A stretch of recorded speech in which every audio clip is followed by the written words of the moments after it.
Pennsylvania's late archery season runs until mid-January. So while a new year is upon us and fresh beginnings, it's hard to ignore the fact that archery season is coming to a close. The ice and snow have fallen and the temperatures have plummeted, and the prospects of harvesting a deer seem just as bleak as the frigid winter air. But as you will see, I do get my chances.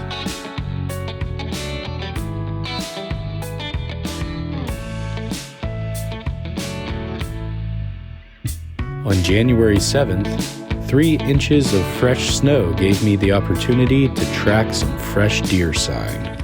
There's another bed. This is the rear end right here. You can see its leg. You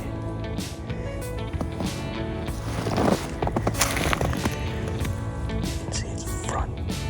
This is its front leg. You can even see that's where its nose was. That's incredible. This is a little bit smaller deer, but you can see this is like the base of the neck, front leg, back leg, and the rear end up there, the rump up there. Now,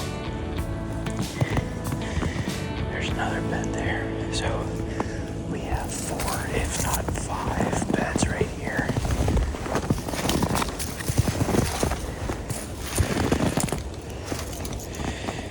You can see the rear end there, hind leg there, front leg there, and the head would have been up that way. And then around these beds there's just tracks going like almost all directions. So all the tracks have snowdrift blown into them. So I did not jump these deer. They've been gone for a while. It appeared as though the deer left these beds in the late morning seeking shelter from the wind. Their tracks traveled down the leeward side of the ridge towards a thick bedding area. I decided to set up on the ridge on the leeward side above this thicket, hoping to catch them moving from those beds up to a feeding area above me on the ridge that evening.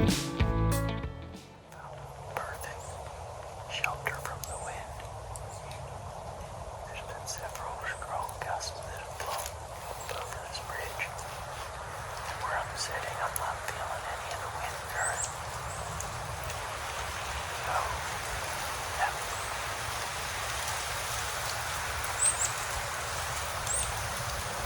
Speak of the devil. So the wind, I'm on the leeward side of this ridge, and the wind is blowing up from behind me. And on that gust, there was only the slightest breeze, and it was actually coming back to my face.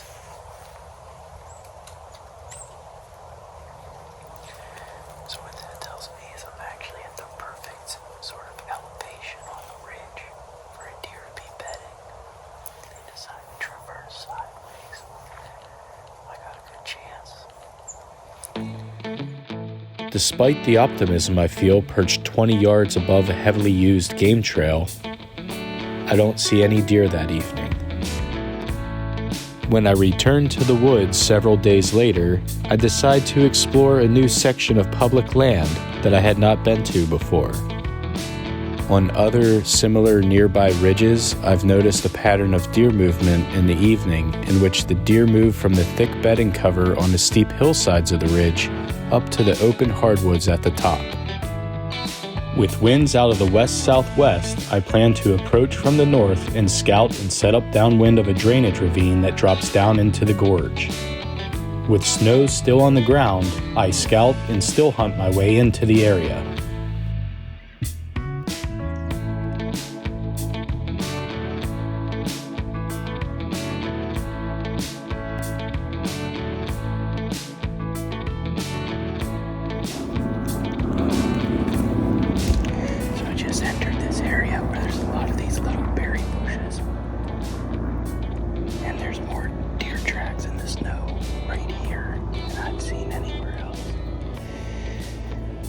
Looks like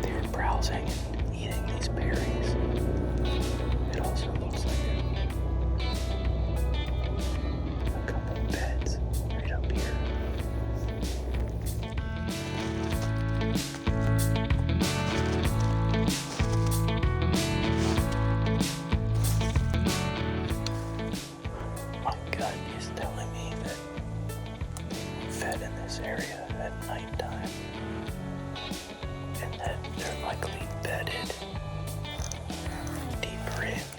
They might not make it here until dark, so I feel like I should push in a little bit further.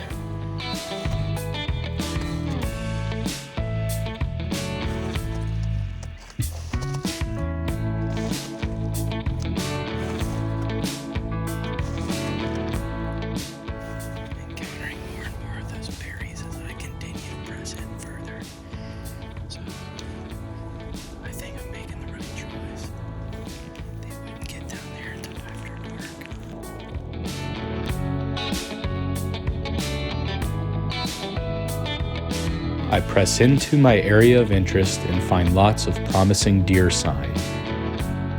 I set up downwind of the drainage ravine, which has a heavy game trail running on its eastern rim upwind of me. That's where I expected deer movement to happen. However, as I'm still getting settled into position, I notice some movement to my southeast. It appears as though the deer are ready before I am.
So the deer didn't follow the script. I guess the silver lining is that they were up and moving an hour and a half before sundown.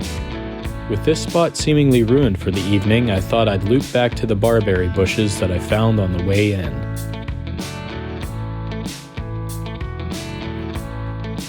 Before I can slip into position downwind of the barberry bushes, I hear the dreaded sound of a large animal bounding off down the ridge. It appears as though the deer beat me to the spot.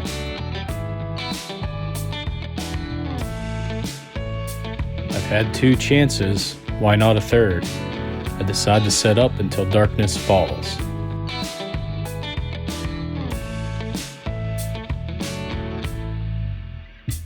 Let's just say chance number 3 never shows up.